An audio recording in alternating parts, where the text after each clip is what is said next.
उधर सभी प्लेयर्स को फोर्थ गेम के लिए ले जाया जाता है, जहाँ पर उन सबको अपना अपना पार्टनर चुनने के लिए कहा जाता है और वो प्लेयर्स करते भी ऐसा ही है, अपना अपना पार्टनर चुन लेते हैं। सहयोग की फीमेल फ्रेंड भी अपना पार्टनर ढूंढने की कोशिश करती है, लेकिन कोई भी उसका पार्टनर बनने को तैयार ही नहीं था। इसके बाद सभी प्लेयर्स को 10-10 मार्बल्स दिए जाते हैं। असल में ये गेम ऐसी होती है कि एक प्लेयर को अपने पार्टनर से सारे मार्बल्स लेने होते हैं बगैर कोई जोर जबरदस्ती किए, और जो दूसरा पर्सन होगा यानी जिसके पास मार्बल्स नहीं होंगे उसे मार दिया जाएगा। फिर सेंगवू और सियोंग का फ्रेंड ऑड और इवन का गेम खेलते हैं, जिसमें कि उन्होंने गेस करना था कि सामने वाले के हाथ में कितने मार्बल्स हैं। अब यहाँ पर सियोंग का फ्रेंड सेंगवू के सारे मार्बल्स जीत जाता है, जिसकी वजह से लास्ट में सेंगवू के पास सिर्फ एक ही मार्बल बचता है। अब क्योंकि सेंगवू को पता चल चुका था कि अब वो बच नहीं पाएगा, इसीलिए वो सियोंग के फ्रेंड को अपनी बातों में फंसा कर उसे ये यकीन दिलाता है कि अगर हम में से कोई भी हार गया तो हारे हुए लोगों का मैच दोबारा करवाया जाएगा। अब यहाँ पर सेंगवू धोखे से सियोंग के फ्रेंड के सारे मार्बल्स चेंज कर देता है। इसके बाद सेंगवू मार्बल्स लेकर गार्ड को दे देता है और वहाँ से बाहर चला जाता है। और जब सियोंग का फ्रेंड मार्बल्स चेक करता है तो वहाँ पर पत्थर होते हैं। उधर प्लेयर नंबर 1 यानी उस बूढ़े आदमी की हालत खराब हो रही थी, इसीलिए वो तो इधर उधर घूम रहा था, लेकिन सियोंग किसी तरह उसे खेलने के लिए एग्री कर लेता है। अब यहाँ पर वो दोनों यानी वो बूढ़ा आदमी और सियोंग भी इवन आउट खेलते हैं। अब इनमें से वो बूढ़ा आदमी सियोंग के सारे मार्बल्स जीत जाता है, लेकिन लास्ट राउंड में वो बूढ़ा आदमी भूल जाता है कि उसने क्या चूज किया था। तो यहाँ पर सियोंग उसी बातों में फंसा कर उसके सारे मार्बल्स ले लेता है, लेकिन यकीन मानिए कि वो बूढ़ा आदमी काफी चालाक था। उसने एक मार्बल अपने पास ही रखा हुआ था और वो दोबारा से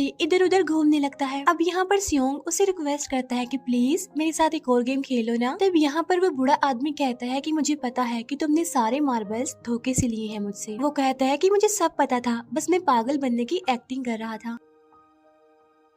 तभी सुनकर सियोंग को उस पर तरस आ जाता है और वो उसे ही सारे मार्बल्स दे देता है। उसके बाद सैब्यूक और उसकी फीमेल फ्रेंड भी गेम खेल रहे होते हैं। उनकी गेम ये होती है कि जो मार्बल्स को दीवार के ज्यादा करीब फेंकेगा वो ही जीतेगा। पहले सैब्यूक अपने मार्बल्स फेंकती है, लेकिन जब सैब्यूक की फ्रेंड की बारी आती है तो वो अपने सारे मार्बल्स फेंक देती है। लेकिन जब सैब्यूक ये देख लेती है तो वो अपने फ्रेंड को दोबारा फेंकने के लिए कहती है, जिस पर उसकी फ्रेंड कहती है कि नहीं सैब्यूक, मैं बिल्कुल अकेली हूँ, मेरे पीछे तो कोई भी नहीं है, लेकिन अगर तुम्हें कुछ हो गया तो ये अच्छी बात नहीं है, तुम्हारे पीछे तुम्हारा छोटा भाई है, तुम्हारा वेट कर रहा है वो। और इसी वजह से सैब्यूक की फ्रेंड को मार दिया जाता है। इसके बाद उन सब की डेड बॉडीज को वहाँ से ले जाया जाता है। इसके बाद वो सब वापिस से रूम में आ जाते हैं। यहाँ पर जैंग देखता है कि सैब्यूक की वो वाली फ्रेंड तो अभी तक जिंदा है, जो कि बड़ी आराम से बैठी हुई थी। अब यहाँ पर हमें पता चलता है कि सैब्यूक की ये वाली फ्रेंड जैंग की भी फ्रेंड थी, लेकिन अब क्योंकि उन दोनों के बीच किसी बात को लेकर क्लैश चल रहा था तो इसीलिए जैंग की वो फ्रेंड उसे बुली करने लगती है। इसके बाद फ्रंटमैन को एक डेड बॉडी के पास उस ऑफिसर का आईडी कार्ड मिल जाता है। तभी फ्रंटमैन को पता चलता है कि उसके सारे वीआईपीज आ चुके हैं, तो इसीलिए फ्रंटमैन उन्हें लेने के लिए चला जाता है। फिर सारे वीआईपीज को उनके रूम में लाया जाता है। इसके बाद फ्रंटमैन वीआईपीज के आने के बारे में एक और आदमी को जाकर बताता है और यही आदमी मेन होता है। और ये कौन होता है हम ये आगे जानेंगे। फिर नेक्स्ट डे उन सबको 5वें गेम के लिए लाया जाता है, जहाँ पर 1 से लेकर 16 तक नंबर पड़े होते हैं और वो सभी प्लेयर्स अपना अपना नंबर ले लेते हैं। नंबर का मतलब ये था कि जो नंबर भी एक प्लेयर पर आएगा उसके मुताबिक उसकी बारी आएगी। अब यहाँ पर लास्ट में पहला और आखिरी नंबर रह जाता है, यानी 1 और 16। तो यहाँ पर सियोंग कंफ्यूज हो जाता है कि उसे कौन सा नंबर चूज करना चाहिए। अगर उसने पहला नंबर लिया तो वो फंसेगा और मरेगा, क्योंकि उसे नहीं पता कि गेम क्या है। और अगर लास्ट नंबर लेगा तो क्या पता उसकी बारी ही ना आए, टाइम कम रह जाए। और तभी वहाँ पर एक आदमी आ जाता है और वो सियोंग को कहता है कि मुझे पहला नंबर चाहिए, क्योंकि मैं अपनी जिंदगी में कभी भी फर्स्ट नंबर पर नहीं आया। फिर इसके बाद उन्हें गेमिंग रूम में लाया जाता है। अब इस गेम का रूल ये होता है कि दिए हुए टाइम में उन्हें ब्रिज की दूसरी साइड पर जाना है। अब इसके बीच में 2 तरह के ग्लास लगे होते हैं, एक तो होता है आम ग्लास और एक होता है टेम्पर्ड ग्लास। आम ग्लास पर पाँव रखते ही वो टूट जाएगा और वो लोग नीचे गिर जाएंगे। इसके बाद गेम स्टार्ट हो जाता है और वो लोग एक एक करके मरने लगते हैं। फिर एक टाइम ऐसा आता है जब जैंग सबके सामने होता है और वो आगे ही नहीं बढ़ रहा होता। अब उनके पास एक ही रास्ता था, या तो वो आगे जाए या सारे ही मर जाएं। और तभी जैंग के सामने उसकी वही फ्रेंड आ जाती है जो उसे बुली कर रही थी और वो जैंग को कहती है कि मैंने तुम्हें कहा था कि जिस दिन तुमने मुझे धोखा दिया मैं तुम्हें मार दूंगी। इसके बाद वो जैंग को पकड़ लेती है और उसे लेकर नीचे कूद जाती है, जिसकी वजह से उन दोनों की मौत हो जाती है। अब वहाँ पर एक आदमी था जो कि ग्लास कंपनी में काम करता था और उसे पता था कि टेम्पर्ड ग्लास कौन सा है, लेकिन जब फ्रंटमैन को इस बात का पता चल जाता है तो वो लाइट्स ऑफ करवा देता है ताकि वो ग्लास को पहचान ही ना पाए। अब लास्ट में एक ही स्टेप बचता है और उनके पास तो टाइम ही नहीं था, इसीलिए सेंगवू उस आदमी को धक्का दे देता है। तो यहाँ पर सेंगवू सियोंग और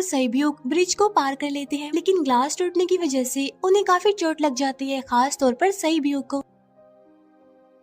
उधर उस ऑफिसर ने एक सर्वेंट को मारकर उसकी जगह खुद ले ली थी। अब एक वीआईपी को उस ऑफिसर पर शक होता है और वो उसे कहता है कि अपना मास्क रिमूव करो, लेकिन वो ऑफिसर कहता है कि ठीक है, लेकिन मैं अंदर जाकर अपना मास्क रिमूव करूंगा। इसके बाद वो ऑफिसर उस वीआईपी को लेकर अंदर चला जाता है। अंदर जाकर वो ऑफिसर उस वीआईपी को बेहोश कर देता है और इस बात का पता फ्रंटमैन को चल जाता है। इसीलिए फ्रंटमैन उसके पीछे जाता है और वो उस ऑफिसर को देख लेता है। इसीलिए वो ऑफिसर वहाँ से भागकर आइलैंड पर आ जाता है। फ्रंटमैन भी उसका पीछा करते हुए वहाँ पर आ जाता है। अब यहाँ पर वो ऑफिसर अपने सीनियर्स को कॉल करने की कोशिश करता है, लेकिन कॉल कट हो जाती है। फिर वो ऑफिसर उन्हें सारे सबूत भेजता है, लेकिन वहाँ पर नेटवर्क नहीं था। इसके बाद फ्रंटमैन ऑफिसर को पकड़ लेता है और उसे उनके साथ चलने के लिए कहता है, लेकिन वो ऑफिसर तो उस फ्रंटमैन पर गोली चला देता है। इसके बाद फ्रंटमैन अपना मास्क उतार देता है, तो वो ऑफिसर देखता है कि वहाँ पर कोई और नहीं बल्कि उसका अपना भाई है वो।